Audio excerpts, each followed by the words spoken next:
मैं नासिर हुसैन आप सबका नच अकेडमी में तहे दिल से शुक्रिया अदा करता हूं। दोस्तों आज हम लोग जो पढ़ेंगे, जो समझने की जो कोशिश करेंगे वो रहेगा गवर्नर, गवर्नर जनरल और वाइसराय। गवर्नर जनरल एंड वाइसरायज, ये हम इसमें देखने की हम कोशिश करेंगे क्योंकि इन सब से डायरेक्ट आपका एग्जाम में जो क्वेश्चन है वो डायरेक्ट पूछा जाता है। हालांकि बीपीएससी में नहीं बल्कि जितने भी इंडिया में पीसीएस एग्जाम्स होते हैं या फिर एसएससी हो गया या फिर सीडीएस का हो गया, एनडीए का हो गया, कई अलग अलग तरह का जो गवर्नमेंट एग्जाम्स होते हैं या फिर आरआरबी का हो गया, रेलवे का हो गया, तो इससे डायरेक्ट सवाल जो है वो पूछा जाता है। इनसे जो सवाल जहां पे आता है आज हम लोग उस पर डिस्कस नहीं करेंगे, लेकिन जो सवाल जहां से पूछा जाता है वहां तक पहुंचने के लिए आपको इसका 101% आपको हेल्प चाहिए ही। सो गाइस अब हम लोग यहां से आगे की तरफ बढ़ते हैं। जैसे हम सब जानते हैं कि लगभग अंग्रेज लोग जो है ईस्ट इंडिया कंपनी की जो शुरुआत 1600 में हो जाता है, उसके बाद यहां पर हम सब जानते हैं कि ट्रेड करने के लिए आए थे। वो ट्रेड या फिर व्यापार करने के लिए भारत आया। जब यहाँ के छोटे छोटे जो लोकल रूलर्स के साथ, जो क्षेत्रीय जो शासक थे उनके साथ इसने युद्ध करना शुरू कर दिया और यहाँ पे उसे कामयाबी भी मिली। जैसे आप सब जानते हैं कि 1757 की लड़ाई या फिर बैटल ऑफ प्लासी हो, बैटल ऑफ बक्सर हो 1764 की, फिर साउथ में अलग अलग जगह जहां पर अंग्रेजों ने लोकल या फिर बड़े शासकों के साथ जब उसने संघर्ष करना शुरू किया, कामयाबी मिली, तो उसने क्या किया कि भारत में यहां पर आकर के उसने हुकूमत करने के लिए एडमिनिस्ट्रेशन या फिर यहां पर उसे या फिर प्रशासनिक व्यवस्था मजबूत करना शुरू कर दिया। और इन सब को चलाने के लिए इसे जो जरूरत पड़ी वो पड़ी उन लोगों को कि कौन कैसे प्रशासनिक व्यवस्था को एक बेहतर ढंग से चला सकता है। तभी उन्हें ईस्ट इंडिया कंपनी को इनको गवर्नर्स या फिर जनरल गवर्नर या फिर गवर्नर जनरल या फिर वाइसराय की इनको जरूरत पड़ी। हम सब जानते हैं उस टाइम पर इंडिया में इनका 3 सबसे प्रमुख जो है यहाँ पे प्रेसिडेंसीज हुआ करती थी। एक था बंगाल, दूसरा था यहाँ पर मद्रास और तीसरा यहाँ पर मुंबई प्रेसिडेंसीज हुआ करती थी। तो इन सबको इंडिया में रेगुलेट करने के लिए, इंडिया को चलाने के लिए, पूरा प्रशासनिक व्यवस्था को चलाने के लिए उन लोगों ने सबसे पहले इन प्रेसिडेंसीज का जो एडमिनिस्ट्रेशन था या फिर प्रशासनिक व्यवस्था था वो सही करने के लिए किसको, इन लोगों को गवर्नर या फिर गवर्नर जनरल या फिर वाइसराय की मदद लेनी पड़ी। चलिए अब हम लोग 1 बाय 1 देख लेते हैं। देखिए सबसे पहले इसकी जो शुरुआत जो हुई इन पोस्ट की, तो इन सारे पदों की जो नियुक्ति किया गया वो सबसे पहले शुरुआत किया गया था बंगाल से ही, क्योंकि आप सब जानते हैं कि 1757 में जो प्लासी का युद्ध हुआ, 1764 में बक्सर का युद्ध हुआ और साउथ में होता गया, क्योंकि ये सबसे महत्वपूर्ण था, इसीलिए इसकी शुरुआत जो है यहीं से की गई। चलिए अब देख लेते हैं। सबसे पहले अगर हम लोग देख लें यहाँ पे, तो बंगाल का प्रथम गवर्नर, याद रखिए आप यहाँ पर आपको यहाँ पर ये लिखना पड़ेगा, बंगाल का प्रथम के शासक आपको लिखिए यहाँ पर, और अंतिम भी साथ में लिखना, और अंतिम गवर्नर, या फिर इंग्लिश वाले यहाँ पे कर लें कि first and last governor of Bengal. याद रखना है, हम लोग सबसे पहले हम लोग गवर्नर का पोस्ट कर देखें कि कितने लोग थे और इसका टाइम पीरियड कब से कब तक था, क्योंकि मैंने आपसे पहले बोल दिया कि यहाँ से बहुत अहम सवाल पूछा जाता है। क्योंकि ऐसा आप यूं समझ लीजिए कि आपको किसी पेड़ पर चढ़ना है और आपके सारे फल जो है वो पेड़ पे लटका हुआ है, तो आपके सबसे पहले उसका तना से आपको पहले चढ़ना पड़ेगा। चढ़ने के लिए आपको तना मजबूत चाहिए, बेस मजबूत चाहिए, तभी आप एक पेड़ के ऊपर बेहतर ढंग से आप क्या कर पाएंगे, चढ़ पाएंगे। तो याद रखिए आपका फल ऊपर है, लेकिन आपको जो तना है कि जिसके सहारे से आप चढ़ेंगे तभी फल को तोड़ पाएंगे। इसी हिसाब से है कि आप इसको बेहतर ढंग से समझें, तभी इनसे जुड़ी हुई सारे सवाल आपको आसानी से समझने में हेल्प होगा। क्योंकि मॉडर्न हिस्ट्री में अब आधुनिक भारत के इतिहास के क्रम में हम देखेंगे कि इनका जो सवाल जो आता है सारे एग्जाम्स में वो डायरेक्टली सवाल पूछा जाता है, इसीलिए आपको इसको बेहतर ढंग से समझना और नोट करना है। लिख लीजिए, बंगाल का प्रथम गवर्नर या फिर फर्स्ट एंड, याद रखिएगा, बंगाल का प्रथम और अंतिम गवर्नर या फिर first and last governor of Bengal, इसकी शुरुआत सबसे पहले 1757 से लेकर के 1773 तक सिर्फ बंगाल में गवर्नर का पोस्ट चलता है। याद रखिएगा, कहां? बंगाल में। पहला जो गवर्नर बनता है बंगाल का वो बनता है रॉबर्ट क्लाइव बनता है, और लास्ट में जो बनता है वॉरेन हास्टिंग। वॉरेन हास्टिंग जो है लास्ट बंगाल का गवर्नर रहता है। इसको देखिएगा, याद रखिएगा, सिर्फ इन लोग 2 ही लोग गवर्नर नहीं बने थे, बल्कि टोटल नंबर ऑफ गवर्नर को देखा जाए बंगाल को टोटल 4 लोग थे। इसके बारे में हम बाद में बात करेंगे, क्योंकि हमें यहाँ समझना है, डिफरेंसेस समझना है, हमें इन सब के बीच का हमें डिफरेंसेस समझना है। गवर्नर जनरल और वायसराय के बीच में कैसे कैसे ये अलग अलग पोस्ट है, उसके अहम भूमिका भी हम लोग बाद में देखेंगे, लेकिन हमें समझना है सबसे पहले कि इन सारे पोस्टों के बीच में डिफरेंसेस क्या है।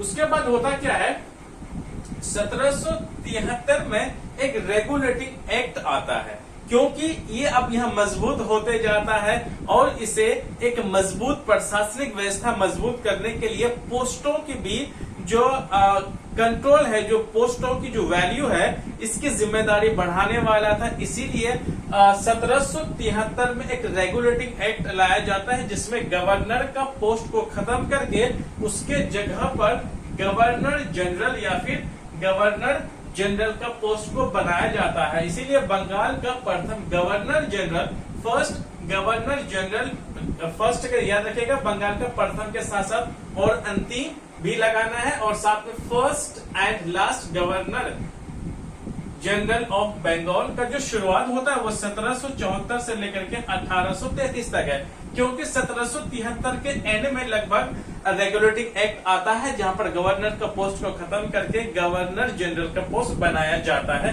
याद रखना है, पहला देखिए, जो यहाँ पर आखिर होगा, जो आखिर गवर्नर होगा वही पहला गवर्नर जनरल बनेगा, क्योंकि इन्हीं के ही टाइम पर गवर्नर का पोस्ट खत्म करके गवर्नर जनरल का पोस्ट बनाया जाता है। इसीलिए जो यहाँ पर आखिर होगा, यहाँ पर वो पहले होगा। यहाँ पे वॉरेन हास्टिंग जो है पहला बंगाल का गवर्नर जनरल बनता है, और आखिर में यहाँ पे है लॉर्ड विलियम बेंटिक, मैंने शॉर्ट में लिख दिया यहाँ पर, लॉर्ड विलियम बेंटिक जो है आखिर क्या बनता है, लास्ट ये बनता है गवर्नर जनरल। याद रखिएगा, यहाँ पर भी गवर्नर जनरल कितने, सिर्फ 2 नहीं थे, बल्कि यहाँ पर कितने 9 थे। याद रखना है आपको, 9 थे। ये कौन कौन थे और उसने अपने टाइम पर क्या क्या चेंजेस लाए, उसने क्या क्या किया, उसके बारे में हम लोग बाद में बात करेंगे। चलिए आगे बस में टोटल 9 थे कौन, गवर्नर जनरल। उसके बाद तीसरी बात जो आती है, तो क्योंकि ये गवर्नर जनरल सिर्फ बंगाल में था, याद रखना है, याद रखिएगा, जैसे ही गवर्नर का पोस्ट खत्म करके गवर्नर जनरल बनाया जाता है, तो ये बंगाल में बैठे हुए जो भाई साहब थे ना, बिल्कुल ये कहां पे, मद्रास में, कहा, मद्रास में भी इसने हुकूमत अपनी, मतलब इसके अधीन हो गए सब। और ये जो मुंबई में थे, मुंबई भी क्या हो गए, सबके सब बंगाल प्रेसिडेंसी के अधीन हो गए, सब इनके अधीन रह करके काम करना शुरू कर दिया। और इन्हीं के ही कहने पर जो प्रशासनिक व्यवस्था हो, जो रेवेन्यू कलेक्शन का हो, जो पैसे का लेन देन का जो काम है, यहीं से इसी के आधार पर उन लोगों ने करना शुरू कर दिया। जैसे ही बंगाल का गवर्नर जनरल का पोस्ट खत्म हो जाता है, तो उस वक्त भारत का प्रथम और अंतिम गवर्नर जनरल बना दिया जाता है, या फिर first and last governor general of India कर देता है, बंगाल का खत्म कर देता है।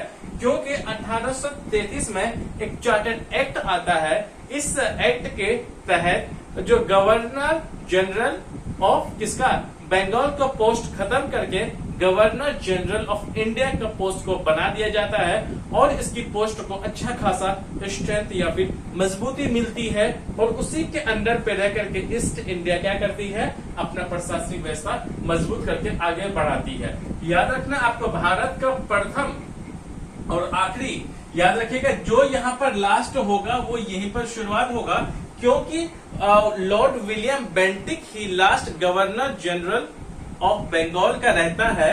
उसी के जो आखिर में रहता है वही किसका बन जाता है, वही गवर्नर जनरल ऑफ इंडिया का बनता है। भारत का गवर्नर जनरल बनता है लॉर्ड विलियम बेंटिक, और आखिर में जो रहता है वो लॉर्ड कैनिंग रहता है।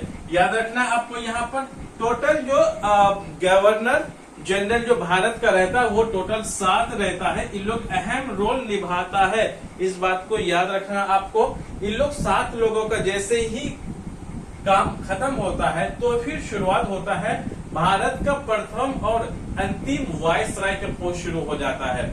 क्योंकि जैसे कि आप जानते हैं ये 1758 हो गया, तो एक बहुत अहम जो रिवोल्ट विद्रोह जो हुआ था वो हुआ था 1857 को। जब 1857 का जो विद्रोह का जब खत्म हुआ तो जो इंग्लैंड में जो क्राउन था, क्राउन ने क्या किया कि जो गवर्नर जनरल ऑफ किसका, इंडिया का था, उसका पोस्ट खत्म करके वायसराय का पोस्ट को नियुक्त किया गया। वायसराय का सिंपल सा मतलब ये होता था कि जो इंग्लैंड में बैठा हुआ जो भी क्राउन हो उसका रिप्रेजेंटेटिव या फिर प्रतिनिधि बनकर इंडिया में काम करेगा। वैसा ही जैसे आज के टाइम पे हमारे स्टेट्स में, हमारे राज्य में जितने गवर्नर या फिर राज्यपाल होते हैं वो प्रतिनिधि या फिर उसका रिप्रेजेंटेटिव किसके होते हैं, प्रेसिडेंट के होते हैं या फिर राष्ट्रपति के होते हैं। राष्ट्रपति का जो प्रतिनिधि या फिर रिप्रेजेंटेटिव होते हैं वो स्टेट का गवर्नर होता है या फिर राज्यपाल होता है। उसी हिसाब से जो कि क्राउन का रिप्रेजेंटेटिव या फिर प्रतिनिधि जो है वो भारत में वायसराय का जो पोस्ट बनाया गया जो कि क्राउन को रिप्रेजेंटेटिव कर रहा था। कुल मिलाकर यूं कह सकते हैं कि क्राउन जो है अपना कंट्रोल इंडिया का एडमिनिस्ट्रेशन पॉलिटिकली जितने भी थे वो सारे अपने हाथ में ले लिए। अपने बदले में उसने क्या किया, वायसराय का पोस्ट भारत में नियुक्ति कर दिया गया।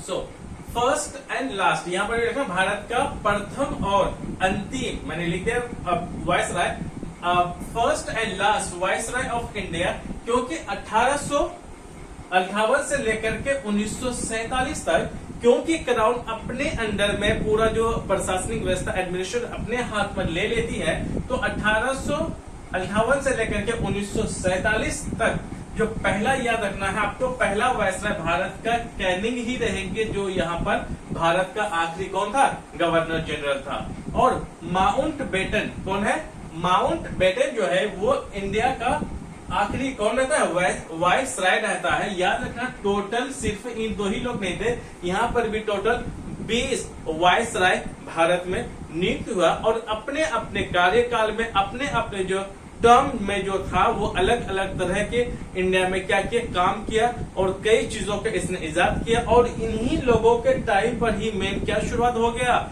जो struggling period of the independent, जो आजादी के लिए जो संघर्ष काल जो शुरू हुआ है ज्यादातर इन्हीं लोगों के टाइम पर हुआ है, इसलिए इनसे अच्छा खासा सवाल पूछा जाता है। आप पहले पूरे कॉन्सेप्ट को समझिए, उसके बाद हम लोग देख लेते हैं 5वें नंबर पर आजाद भारत का, क्योंकि 1947 पे हम क्या हो जाते हैं, आजाद हो जाते हैं, लेकिन 1947 में हमारा संविधान बनकर तैयार नहीं होता है, जिसके वजह से अभी भी हमें किसकी एक गवर्नर जनरल की मदद मतलब हमें जरूरत पड़ती है। तो याद रखिएगा जैसे ही हमारे 1947 में हमें आजादी मिलती है तो हमने वायसराय का पोस्ट खत्म करके हमने उस पोस्ट को शुरू किया जो कि वायसराय से पहले था। वायसराय से पहले जो पोस्ट था वो था क्या, गवर्नर जनरल। तो इसीलिए वायसराय का पोस्ट खत्म करके 1947 के बाद हमने किसका फिट कर दिया, गवर्नर जनरल का पोस्ट को हमने कर लिया। इस बात को आपको याद रखना है कि आजाद भारत का या फिर स्वतंत्र हिंदुस्तान का जो प्रथम गवर्नर जनरल जो रहता है वो रहता है माउंट बेटन, क्योंकि माउंट बेटन का जो थोड़ा सा कांग्रेस आईएनसी के साथ, इंडियन नेशनल कांग्रेस के साथ इसकी थोड़ी सी क्या रहती है, लगाव, थोड़ी सी नजदीकियां ज्यादा रहती है। इसीलिए इंडियंस लीडर के कहने पर ही माउंट बेटन को क्या किया जाता है, एज अ आजाद भारत का प्रथम गवर्नर नियुक्त किया जाता है। ये 1947 से लेकर के 1948 तक ये अपने पोस्ट में कुछ ही महीने के लिए बने रहते हैं, जाहिर सी बात वो एक ही थे। उसके बाद 1947 को 48 के बाद क्या होता है कि आजाद भारत का प्रथम और अंतिम भारतीय गवर्नर जनरल, याद रखिएगा, क्योंकि गवर्नर हो या फिर गवर्नर जनरल हो या फिर वाइस राय हो, किसी भी इंडियंस इसके जो इस पोस्ट पर नहीं विराजमान हुए थे। सिर्फ जब हमारा देश आजाद हो जाता है तो सिर्फ एक ही ऐसे भारतीय थे जो कि गवर्नर जनरल के पोस्ट में क्या हुए थे, आसन किए थे। 1948 से लेकर के 1950 तक थे, क्योंकि ये 26 जनवरी 1950 तक ही ये अपना पोस्ट में बने रहे। वो थे सी राजगोपालाचार्य। सी राजगोपालाचार्य जो है एक ऐसे भारतीय थे जो कि आजाद हिंदुस्तान का पहला और आखिरी गवर्नर जनरल के पोस्ट में ये अधीन हुए थे। क्योंकि 26 जनवरी 1950 को हमारे देश का जो संविधान है वो लागू होता है, इसीलिए इसका पोस्ट खत्म कर दिया गया। लेकिन उसके जगह में आज का टाइम पर जो हमारे यहाँ जो राष्ट्रपति कहलाता है या फिर प्रेसिडेंट कहलाता है, आज के टाइम पर जो हमारे देश का राष्ट्रपति या फिर प्रेसिडेंट का जो पोस्ट होता है वो कौन सा, गवर्नर जनरल के ही तरह है। पहले गवर्नर जनरल था, उसी जैसा ही हमारे देश में राष्ट्रपति का पोस्ट को बना दिया गया है। सो गाइस, यहाँ से मैंने एक बेहतर ढंग से मैंने समझाने की मैंने कोशिश की है। अगले वीडियो में 1 बाय 1 कौन सा गवर्नर के टाइम पर क्या क्या चीजें आई जहां से डायरेक्ट सवाल पूछा जाता है, या फिर कौन से गवर्नर जनरल के टाइम पर क्या क्या बदलाव आए, कौन कौन से हमारे देश के जो आजादी के टाइम पर जो बड़े बड़े जो नेता थे, जो लीडर्स थे, उनसे जुड़ी हुई जो सवाल आपके एग्जाम में पूछा जाता है, मैं उसको भी लाने की मैं कोशिश करूंगा। फिर वायसराय के बारे में हम लोग डिस्कस करके हम जो आधुनिक इतिहास के बारे में जो हम पढ़ रहे हैं उसी के क्रम पर मैं लगातार वीडियो में लाता रहूंगा। सो गाइस, मैं अपनी बातों के यहाँ से मैं खत्म करता हूँ, एक दूसरे से अलविदा कहते हैं ताकि कि हमारी मुलाकात अगले वीडियो में हो सके। So guys, thank you very much.